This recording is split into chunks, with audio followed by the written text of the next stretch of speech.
This is my infrared temp gun from HOLDPEAK. I've had this for almost 7 years now and it still works perfectly.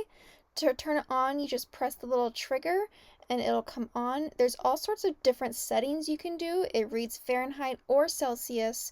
You can turn this little light on or off. It also has a laser that you can turn on or off so you know exactly where you're pointing at. I prefer to have the laser on so that I know exactly where it's reading the temperature from.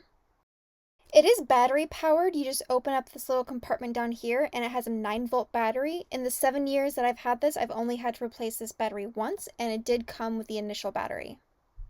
I use this mostly in my reptile room so that I have a good idea of the temperature of the room and the temperature of my reptiles' enclosures because that is very important to me. So this is my bearded dragon's enclosure. And as you can see, as I move the thermometer around, it's reading different things. This is on the inside. This is her hot spot, so it's nice and hot. It ranges anywhere from 96 to 120. So I know that overall this spot is around the range that I want it to be. And if I take the temperature underneath, it is much cooler like it's supposed to be.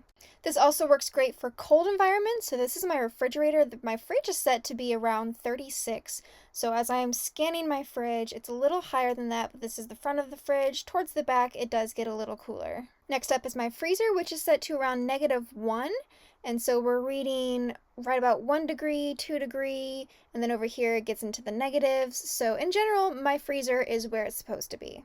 This temp gun has been great for giving me information about the general temperatures of whatever I pointed at, but I wouldn't trust it 100%. It's not going to be 100% accurate. That spot's not going to be exactly 79.7 every time I measure it, but it gives me a good idea of what I'm looking at and the trends in my house or reptile enclosures. This has worked great for me for 7 years now, and I would definitely recommend it.